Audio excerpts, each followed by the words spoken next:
apa lah Pak, abang masuk aja celana.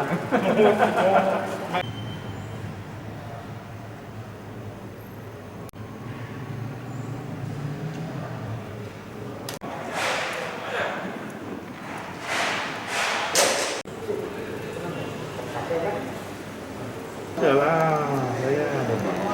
Masa saya belum sih Bang? Apa cek vaksin? Tahu pakai nik ini Pak, nik ini nik KTP. Nah, contoh aja ya.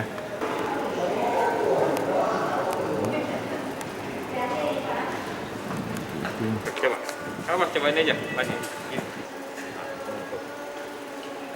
Nah, itu dia. Karena bukan yang dari lab. Kira-kira saya sudah belum nih masuk di datanya NAR nih, yang dimasukkan oleh Fasiankes atau lab seperti itu. Tapi bisa juga kalau dia cek sendiri itu ada tuh dipakai mobile phone-nya bisa cek tuh ke websitenya si Peduli Lindungi sudah masuk atau belum. Kalau sudah ada, nah nanti ada petugas langsung diarahkan ke ini check-in counter. Berarti ini untuk di luar ya Pak? Untuk di luar, ini yang ini tidak wajib, hanya direkomendasikan saja. Kalau yakin nggak yakin. Nah, di sini nanti kalau misalkan tadi sudah yakin Pak, ya sudah ada QR code-nya, dia akan arahkan ke check-in counter masing-masing maskapai. Nah, namun kalau misalkan masih manual atau belum masuk data, kita arahkan ke KKP. Oh, nanti Di sini kalau manual baru ke check-in.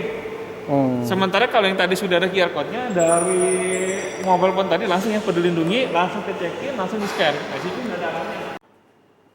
Yang itu mana? Ini karena dimatikan semua sih.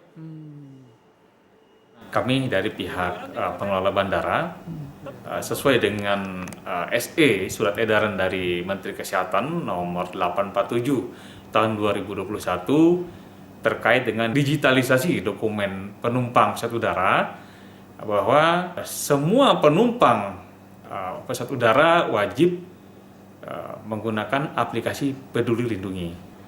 Posisi untuk pengecekannya adalah di check-in counter seperti biasa. Jadi posisi kantor kesehatan pelabuhan, kalau saat ini kita validasi dulu di KKP, kantor kesehatan pelabuhan di luar, baru masuk ke dalam terminal.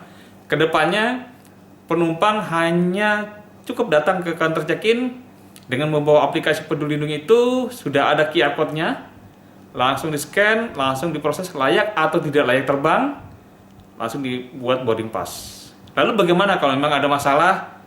Nah, misal tidak ada datanya di Peduli Lindungi, tetap ada petugas KKP itu sejajar dengan check-in counter-nya untuk di BTJ ini.